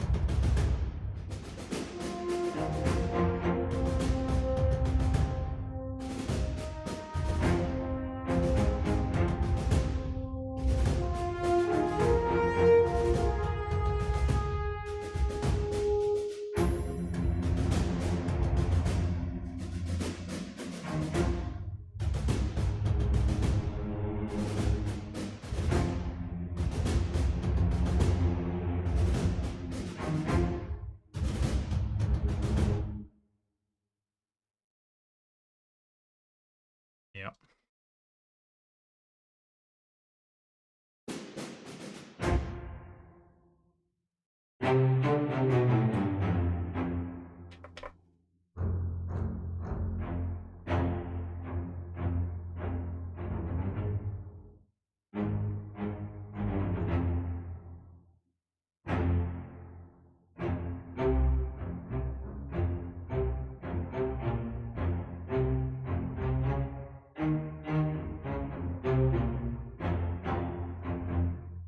It's actually quite bassy.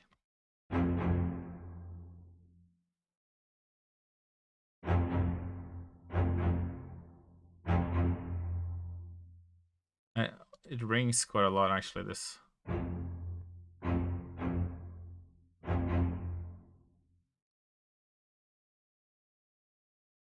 Short release layer. Maybe it helps to turn that off.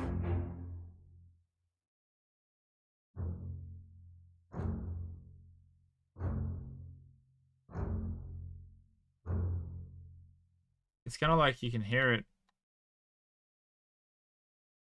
I don't know if there's any way I can like reduce it, but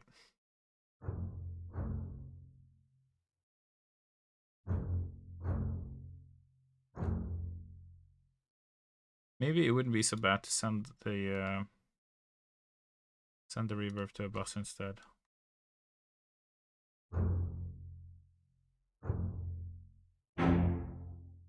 Let's listen to that.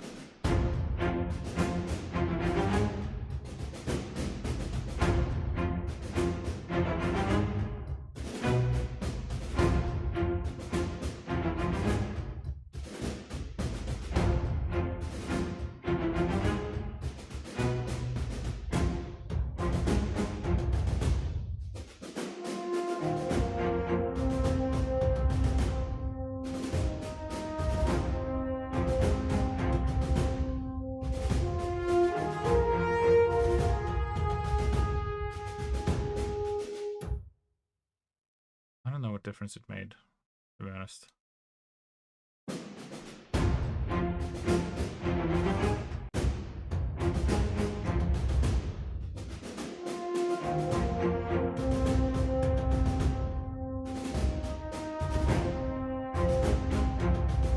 Negligible difference. Yeah.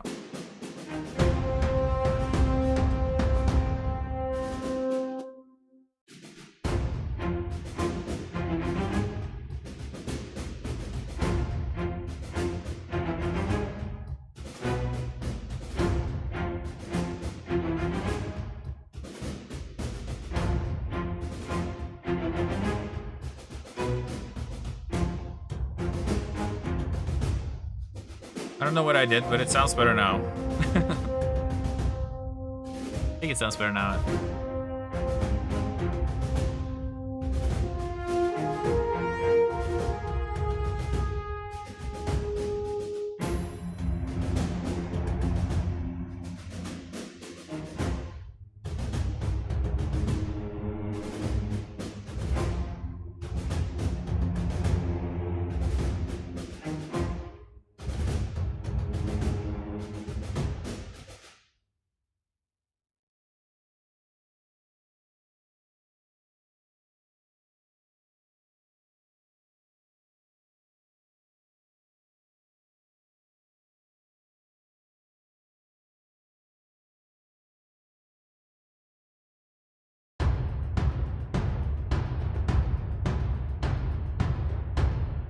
Oops.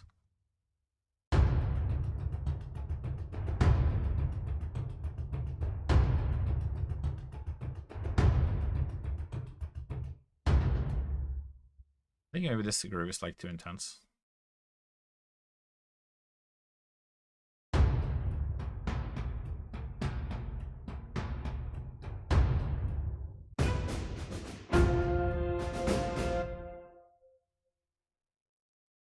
What did I even have?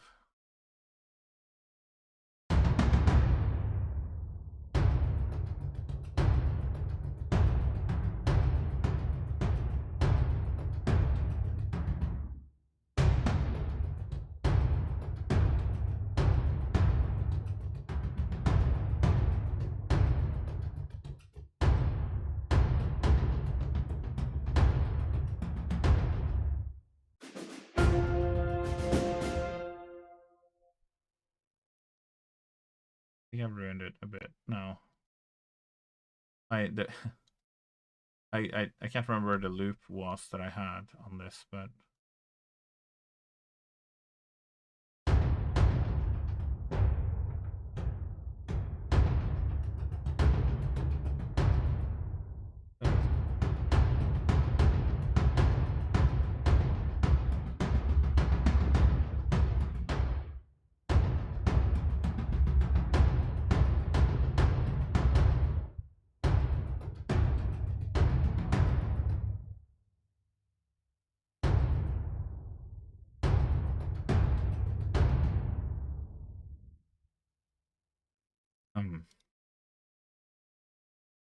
I remember what it sounded like. I just don't remember.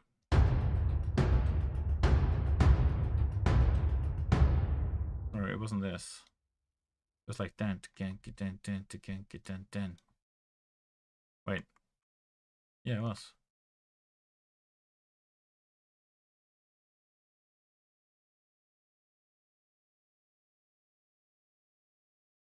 Oh, no, never mind.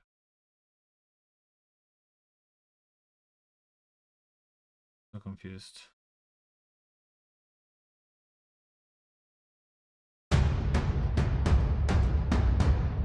Oh. It was the ending. I was using the ending loops as my loop. That's hilarious.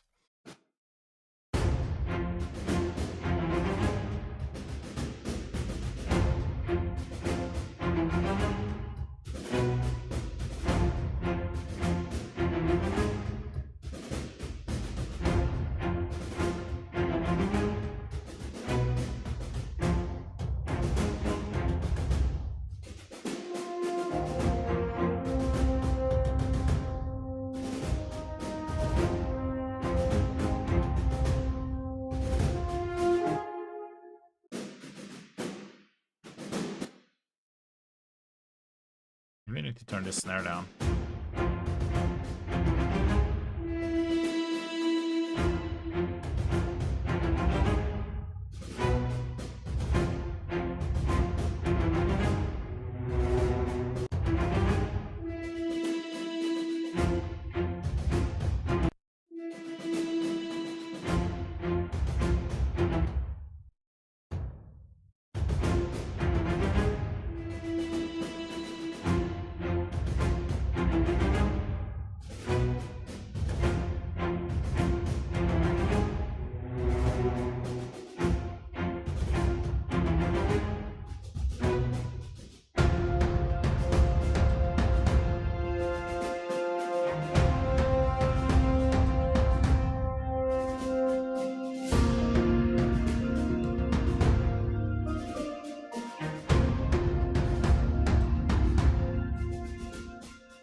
Okay, we're basically at time.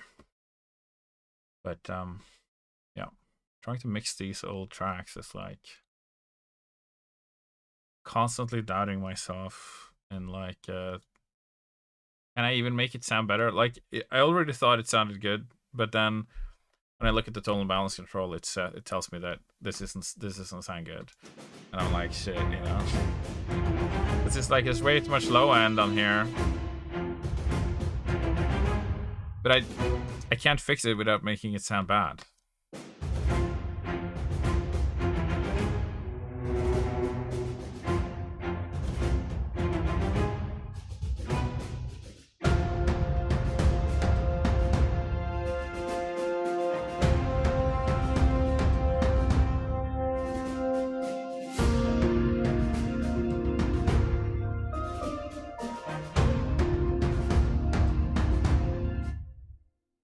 Why is this so much louder?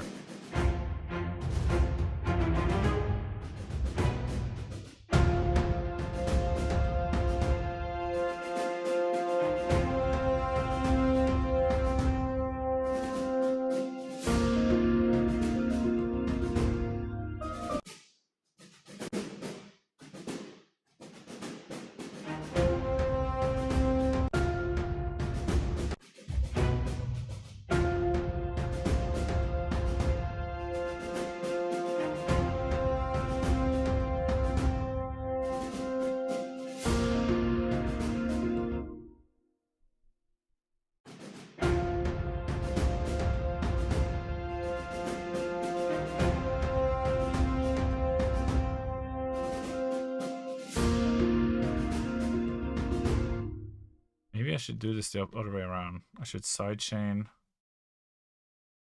the bass into the drums, because it feels like it's the impact of the drums, not the bass, that's giving you the feel of the drums. Maybe I'm an idiot, but we're gonna try it anyway,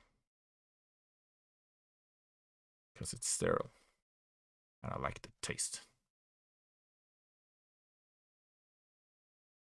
Okay, string stack.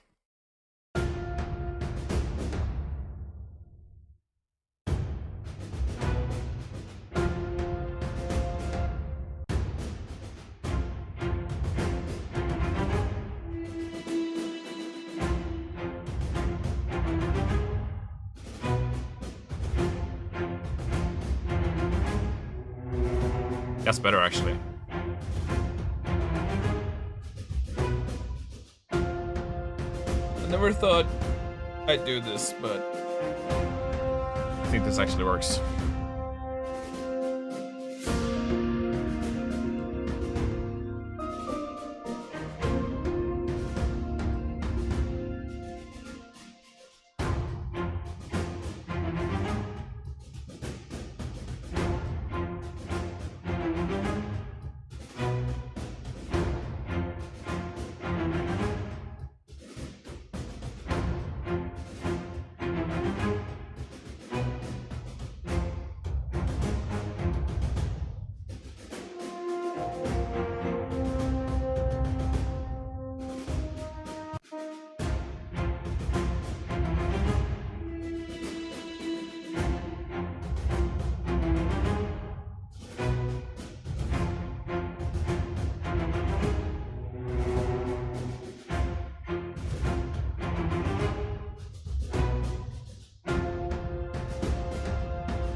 la la la la. La la la la la. Is that working now? Can you? I can hear. Okay, cool. Can you hear the music? Oh yeah.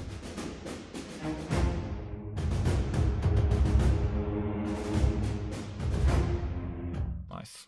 Good, good, good.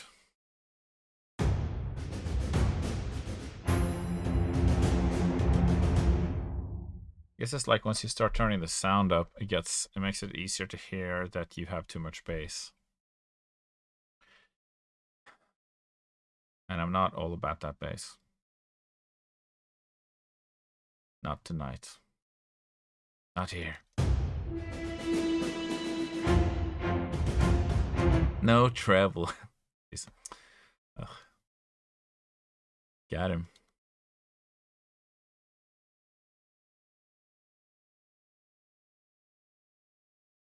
Really much trouble. Probably need more trouble, to be honest. Actually, the treble looks fine.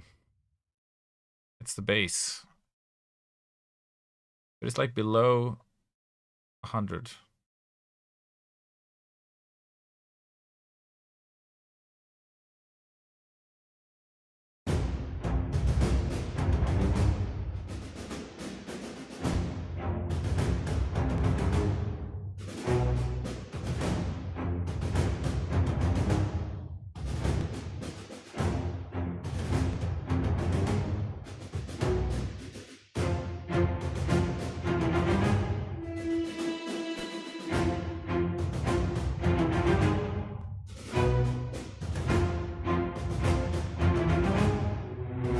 Like a really aggressive cut around 60 here, but to try and preserve like whatever's on that threshold. But you can definitely hear there's too much bass in the strings now that I've turned it up. So we're gonna try and do the same treatment here.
This is really hard.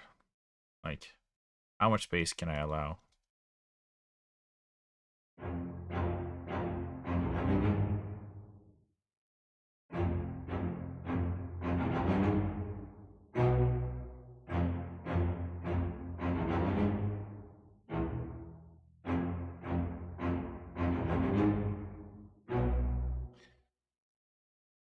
Okay, let's try and see what it says about this.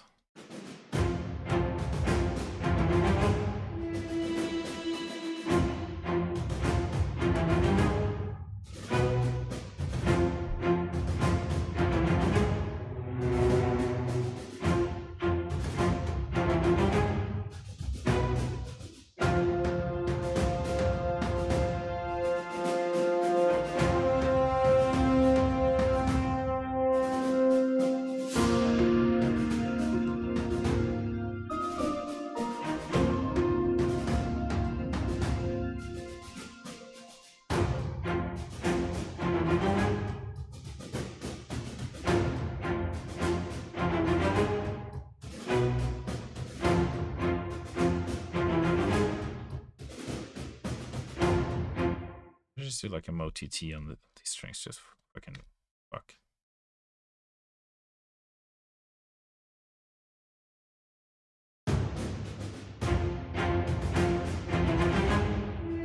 Okay, that sounds bad. Let's try it again.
Right.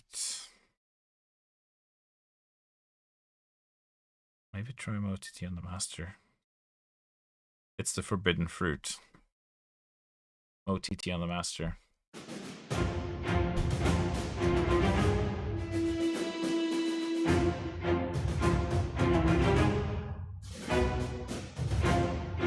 MOTT on the master is like, sometimes it can go, it can be awesome, and it can be like, oh, that's exactly the spice that I needed. And then other times it can like completely just butcher your track. Because it's kind of like a multi-band exciter, saturator, compressor, kind of. It's kind of a crazy plugin. It just explodes your mix in a way. And it can be like awesome, or it can be like, geez, let's just not do that. But yeah, I also used to use another plugin called Sausage Fattener. I don't use it so much anymore, but you can just turn the color knob to 100, and then sometimes that can just fix everything. Not in this case though, probably.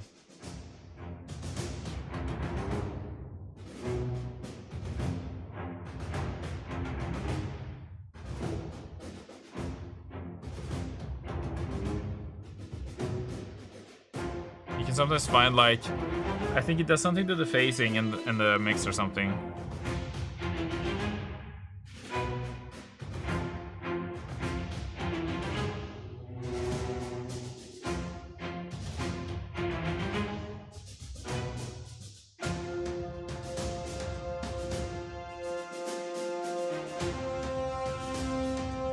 You see, now it's,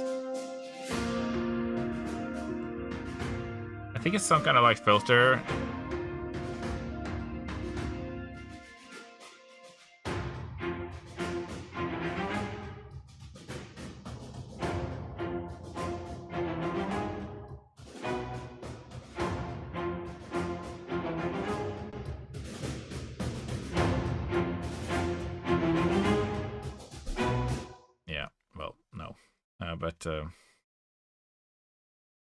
Sometimes it can fix things, but in this case, no.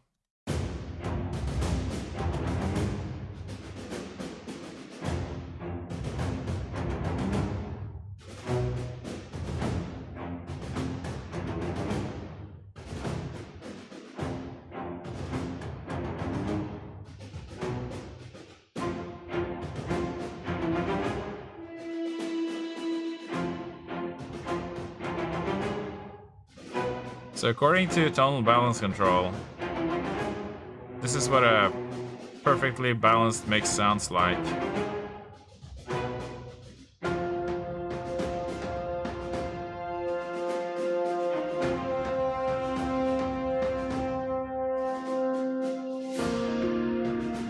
Sounds pretty bad.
I hate mixing. Just can't get it. Just can't get it quite right. I just like these days. I feel like I spend more time mixing than I do actually writing music. But I guess it's part of the process, you know. If I can get good at it, if I can kind of understand what works and what doesn't work, then I can kind of do it right from the start, you know, because I know what it is that I'm doing.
Right, I'm gonna go.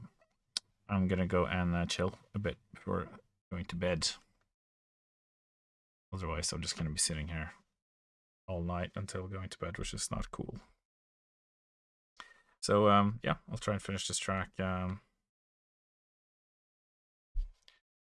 mean, yeah, I'm actually gonna try and add some more material on it, which is what I was hoping to do tonight, but I got so bogged down in the mixing. So you get kind of addicted a little bit to perfecting the mix, I guess, and trying to like hit the right loudness target and all that.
All right.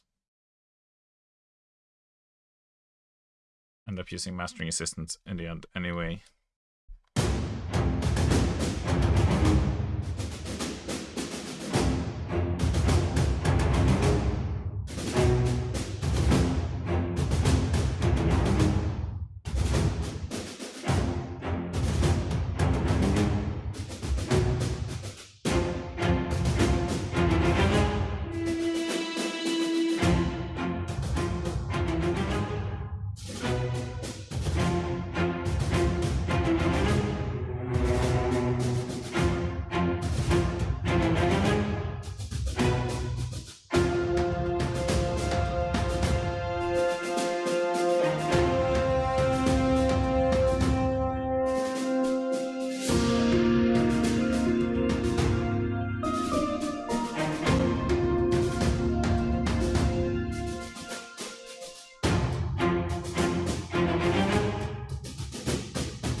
it's probably getting too late. Okay. Well, thanks for coming to the stream, everybody. And I always get so quiet towards the end of the stream. So I'm just like focusing on the music. Anyway, thanks for coming. Let's just stop by. I hope you can check out the latest track on the YouTube. For those who haven't. All right.